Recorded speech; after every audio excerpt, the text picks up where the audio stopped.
Expedia and Visit Scotland invite you to come step into centuries of history that await in Scotland. Castles steeped in legend walk along cobblestone streets. Come share the warmth of stories passed down through generations. This is a place with a past that is fully present today and all yours to explore. Plan your Scottish escape today at expedia.com/Visit Scotland.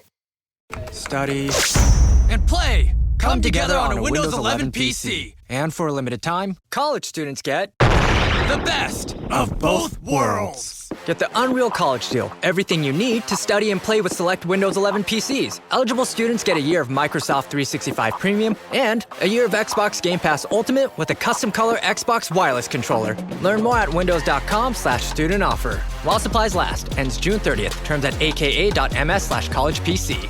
Well, hello everyone. It is Kevin from Supernatural Japan, and I hope you're all doing well. I've got a special treat for you today. Something a little bit different, and something I know you're going to like. I've got a special episode of a podcast that I want you to give a listen to. It's called Somewhere in the Skies, and it's hosted by Ryan Sprague. This has been a podcast I've been listening to for a long time. It's, in my opinion, one of the best podcasts out there about the UFO phenomena. It's incredible. Ryan has a lot of passion, and he has a lot of interest in Japan. So you're going to listen to an episode, and I bet you're going to like it. So what is it all about? Well, inspired by his travels across Japan, Ryan Sprague explores the country's fascinating history of UFOs, mysterious aerial phenomena, and supernatural legends. From ancient texts and sacred traditions to stories passed down through generations, Japan's rich folklore is filled with accounts of strange objects in the sky and unexplained encounters. Now, at the heart of this episode is the famous Utsuro Bune legend, which fishermen discover a bizarre vessel adrift at sea carrying a mysterious humanoid unlike anything they'd ever seen. Often considered Japan's earliest UFO story, it is just one of the many intriguing cases Ryan examines as he uncovers the enduring mysteries, folklore, and possible UFO encounters woven throughout Japan's histories. Now, this is available anywhere you find your podcasts, Apple, Spotify, YouTube, and you can learn more over on somewhereintheskies.com. Now, folks, if you like Supernatural Japan, you're going to like this episode.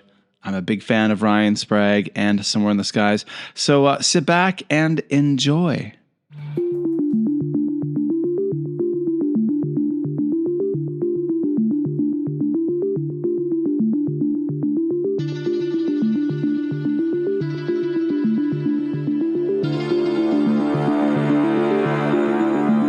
Japan has a long and fascinating history when it comes to UFOs. Much of which is intricately documented in sacred and ancient texts. There's also an abundance of history, later documented by researchers, that existed only orally until relatively recent times. And of those stories is the legend of Utsuro Bune. However, this is only one of the enigmatic and intriguing encounters that still fascinates researchers today in the modern world. This is the Utsuro Bune legend and UFOs of Japan.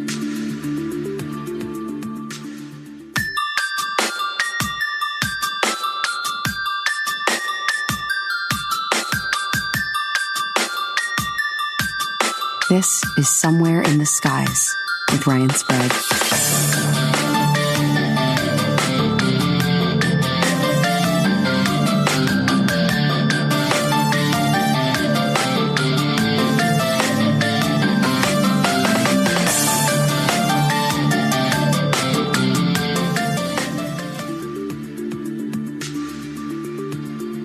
According to the most detailed account in the book, Ton Shunsetsu, the incident took place on February 22nd, 1803. On that day, fishermen were working along the shore in Haredori in Hitachi province. However, the day was about to take a most dramatic turn. They would suddenly notice a bizarre and extraordinary object floating on the water and it was heading in their direction, although it didn't seem to be under any apparent control. Intrigued, the fishermen would reach the boat-like vessel and tow it with them back to the shore. Using modern measurements, the fishermen would estimate the object was around 10 feet high and almost twice as wide. It was seemingly split into a top half and a bottom half, with the top made of a red wood-like material, while the bottom was much more metallic and solid. Furthermore, the overall shape was almost identical to an incense burner known as kahako, similar to the shape of what in the West was known as a flying saucer. When the fishermen peered inside the windows that appeared to be made of some kind of clear crystal, they would claim that the interior appeared similar to a wooden rice bowl. It's from these details noticed by the fishermen where the account acquires its name. Utsuro translates to hollow, while Bune translates to boat. So in essence, a hollow boat. The windows themselves were covered with strange bars of an unknown material and were covered over with a fluid-like substance. The fishermen did manage, though, to see more details inside the bizarre floating object. As they looked around the inside of the object, they noticed what appeared to be strange writing on the walls, and it was certainly not anything they could understand. They also noticed a bottle full of water and what appeared to be something similar to a cake. There also appeared to be a supply of meat in this apparent stash of food. Furthermore, the men saw 2 large pieces of material which were clearly bedsheets. And then they saw a figure, and it appeared to be that of a young woman. The woman was estimated to be around 20 years old. She was, according to the fishermen, very beautiful. Her hair and even her eyebrows were red. However, where her natural hair finished, there appeared to be some kind of extensions, possibly made of white fur. They also noted how her skin had a particular pink tone to it, lighter than their own. She wore clothes of a material unknown to the fishermen, which were long and smooth. But perhaps most bizarre of all was a strange light-colored box that she would maintain in her grasp throughout the encounter. She would not allow the fishermen to touch the strange box, appearing fearful when they innocently reached toward it. When the woman spoke to them, it was in a language that they had never heard before. From here, it appears that the fishermen, unsure of what to do and perhaps a little unnerved, seemingly pushed the boat back out to sea and then let the tide take it away.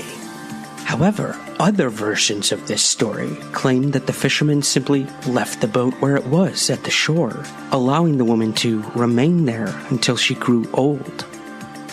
What is perhaps an interesting detail is the hairstyle of the woman, and more specifically, the hair extensions. Of all the cultures and their warriors, royals, and citizens, these types of extensions and styling was not found in any other records of history.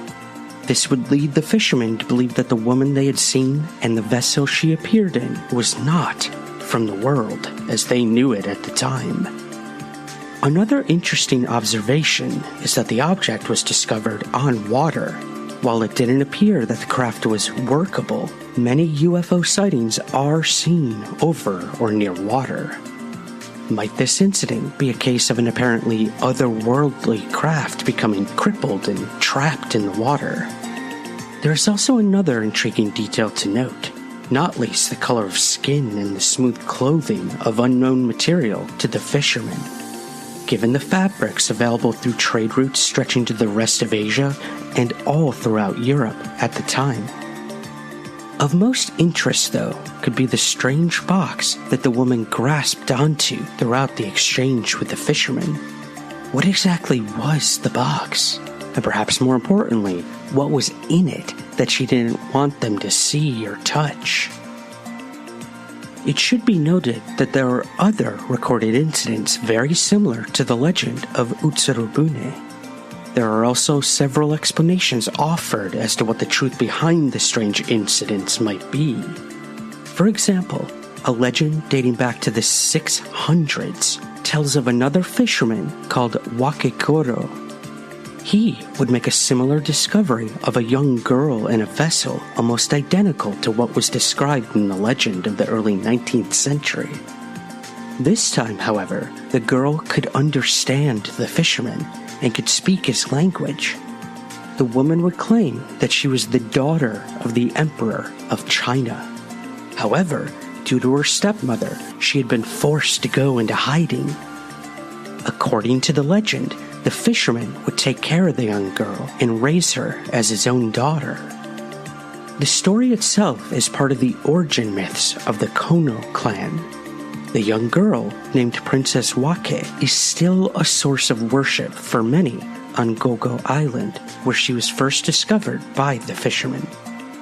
Similar explanations, both at the time and since, have been offered to explain the strange young woman of the Utsuro Bune legend. According to an elder from the village near the shore where the red-headed woman was discovered floating, it was likely that she was a princess of a foreign realm.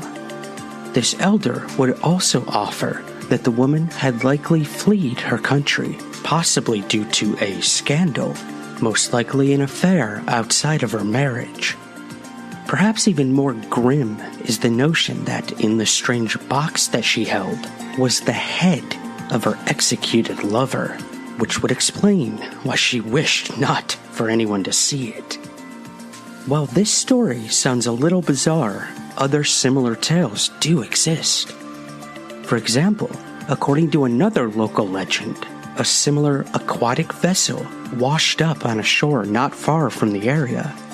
On this occasion, when locals examined the strange boat-like object, not only did they discover a young woman inside, but also a board of wood to which was nailed a man's head, presumed to be the woman's illicit lover. Another similar legend contained in the Ton Shosetsu describes the woman as stunningly beautiful and with extremely pale skin. So are all of these reproductions of the same story? Perhaps one that was centuries old even then? Or might each have happened as separate, if almost identical incidents, exactly as recorded? According to a book written in 1844, records of seeing and heard things from Russia, written by Kanamori Kinkan, it was a tradition among some regions to use white powder to decorate the hair. Perhaps even stranger, according to the legends collected in the book, many native Russian women were known to have strikingly red hair. The records of the investigation suggest that the person may have been a woman of importance, perhaps royalty, and likely of Russian origin. However, the book also makes the suggestion that this mystery woman, and indeed the boat in which she was discovered in, was maybe from Britain or even America. The main reason for this was that similar text and symbols described by the fishermen were similar to ones witnessed on British whaling vessels seen in the region. Whether this mid-19th century investigation is accurate or not is clearly open to debate. And indeed, as the decades have gone on, so has the fascination with the Utsuro Bune incident. There are many more contemporary reports and examinations of the incident. For example, historian Yanagida Kunio suggests that these round vessels were often witnessed on the waters around Japan and in the Far East region for hundreds of years. Might it be that the vessel was somehow damaged, hence why it may have been drifting helplessly? Could this vessel have been some sort of escape pod, released from a much larger flying craft that had perhaps crashed into the waters? Most modern investigations tend to drift toward explaining the encounter as a mixture of legend and myth, but also of broken memories of past events that may have had partial truths to them. Over many years, the account has developed into the most well-known versions that exist today, and they very well may be correct. However, similar incidents in the same region, while differing in details drastically, perhaps demonstrates that what we call UFOs were very much a part of Japanese culture hundreds of years before the Utsuro Bune incident even took place. Perhaps one of the earliest recorded UFO incidents over the skies of Japan occurred almost 600 years earlier, in the year 1235. On the evening in question, General Yoritsune had set up camp for the evening with his army. However, not long after doing so, they would witness strange lights in the skies overhead. This bizarre encounter would last for several hours, with the lights dancing in the skies as if in a purposeful and intelligent choreographed way. With the army unnerved by what was happening, the general would gather his best men and order them to investigate the strange lights. Interestingly, the explanation they would offer was just as bizarre, when they claimed that the strange lights were the result of the wind making the stars sway. Just over half a century earlier, in the year 1180, in the Kii province of the country, a group of fishermen would witness a bizarre glowing object moving across the skies. Even more intriguing, they would describe the object as a, quote, earthenware vessel, which is essentially a similar shape to a plate or a saucer. The awestruck fishermen would watch the craft for several moments before it shot off into the distance with great speed and disappeared.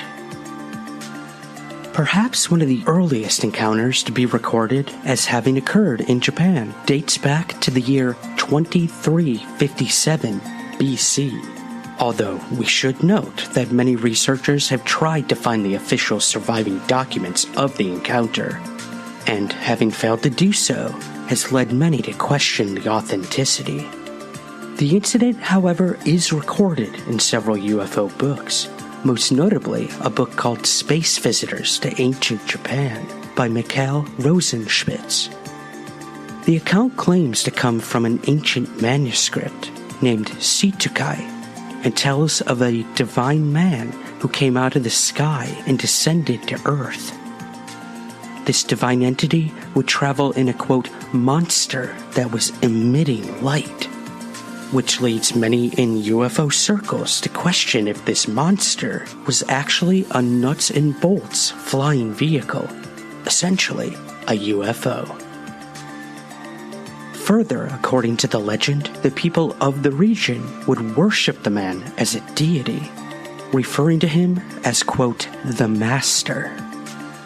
If this account is true, is it possible that this is a case of a, quote, alien visitor essentially coming to Earth and possibly passing on knowledge and wisdom to those in the region? Basically, could this be an actual ancient astronaut encounter?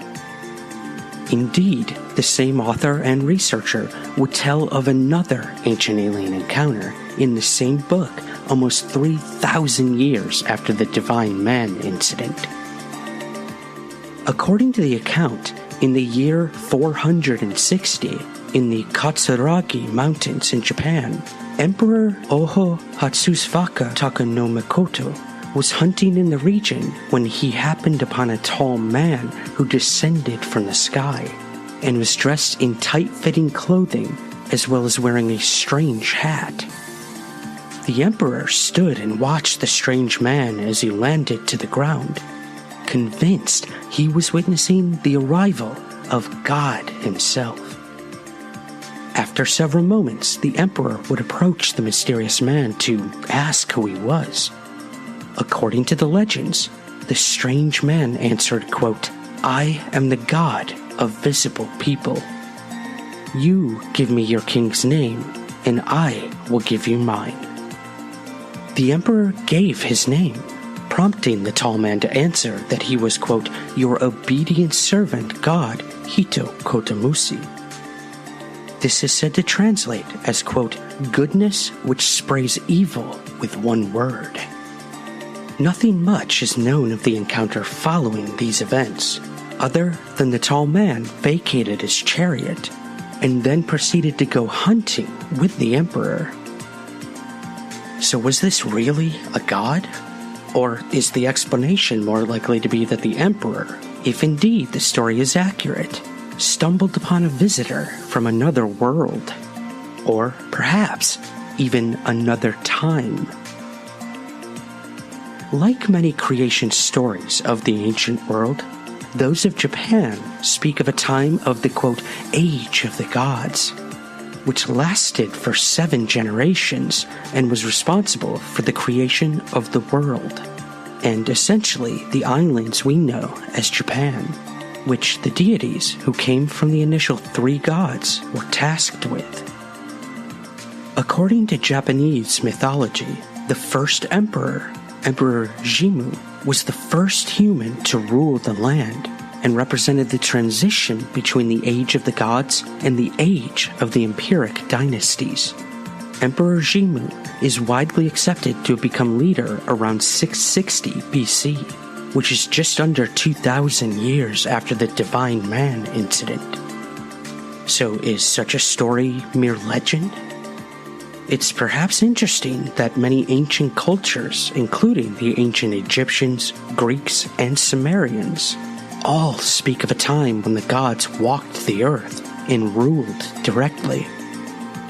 They all also speak of a transferring of power to their chosen human successors, those who are given the divine right to rule.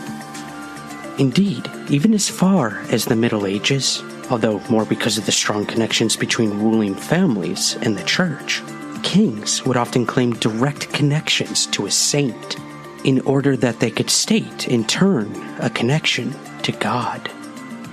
Could this suggest that these gods from different countries were of the same civilization, perhaps sent out from a central point in order to create civilizations and then nurture human rulers? While obviously pure speculation, if this was the case, was Japan a part of that process? The legends and myths of Japan, like many other countries, are vast and voluminous. While the vast majority of these myths are nothing but that, could it be possible that some, as we find in the myths and folklore of other cultures, in fact retellings of encounters with extraterrestrial intelligences? Might they be remnants of the time when these strange creatures did very much exist? And could they be somewhere still lurking, perhaps halfway between their world and ours? If these creatures are not visitors from another world, then perhaps we should consider, however remote the possibility, that they, including the young woman in the Utsuro Bune incident, came from somewhere else entirely. Perhaps one notion to consider is that the incident might not be of a lost or forbidden princess at all. The Russian theories, for example, appear unlikely, as do the connections to Britain and America. Might it be that the woman was very much human, but from a different time, or even dimension? Again, this is obviously pure speculation, but could it be that the hair and dress of the woman are not shown anywhere in historical records because it is in the records of the future still to come? Might this be what happened in the case of Utsuro Bune, that the vehicle and the occupant inside were from a point somewhere in the future, or from a dimension that exists alongside ours, but for the most part completely separate from it? So in conclusion, we are left with more questions. Is this a case of an alien encounter in the early 19th century? And if so, what did become of the presumed extraterrestrial woman? Of course, it could be that this entire encounter is nothing more than a legend. An account that might have a part truth to it, but happened many hundreds of years previously, and then retold across generations. What that partial truth might be is perhaps what keeps researchers and investigators coming back to the Utsuro Bune incident, and likely will for decades and centuries to come, as we continue to search for answers somewhere in the skies.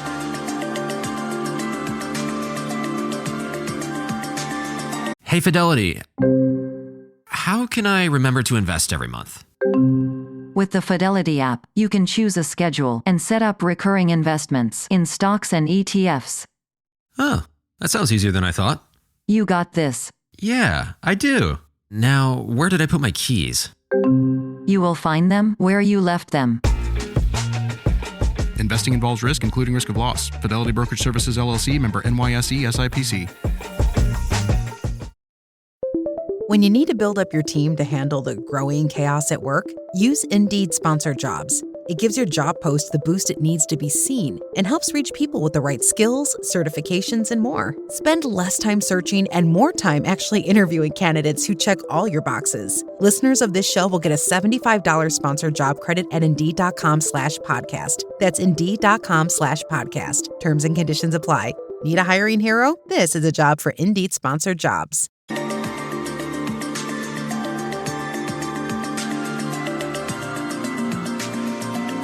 If you would like to hear a more modern UFO incident that happened in Japan, then hop on over to Patreon or become an Apple Premium subscriber right now and listen to a bonus episode entitled Abduction in Katami. Trust me, it's a case you've most likely never heard of and won't soon forget.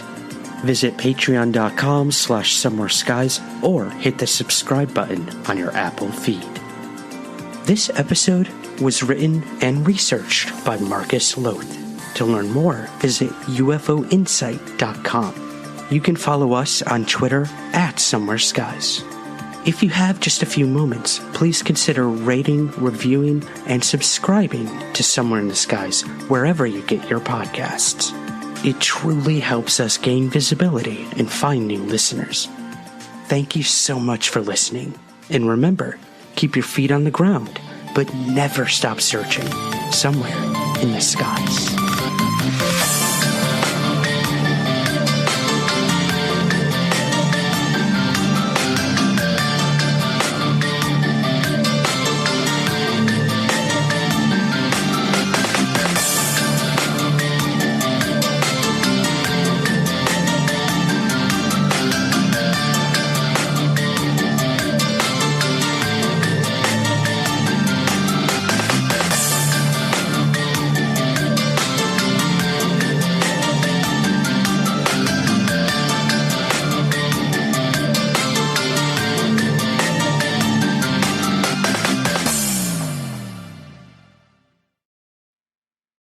Announcing GoblinCon UFO and Paranormal Expo 2026, featuring over 50 vendors, 2 full days of speakers, educational workshops, and intriguing panels. Enjoy fun for the whole family with a puppet show, Little Goblin Fun Zone, arcade games, and more. So join us August 22nd and 23rd at the Bruce Convention Center in Hopkinsville, Kentucky. General admission is $10. Children 12 and under are free. $150 VIP packages include fun for the whole weekend. For more information, visit goblinconky.com.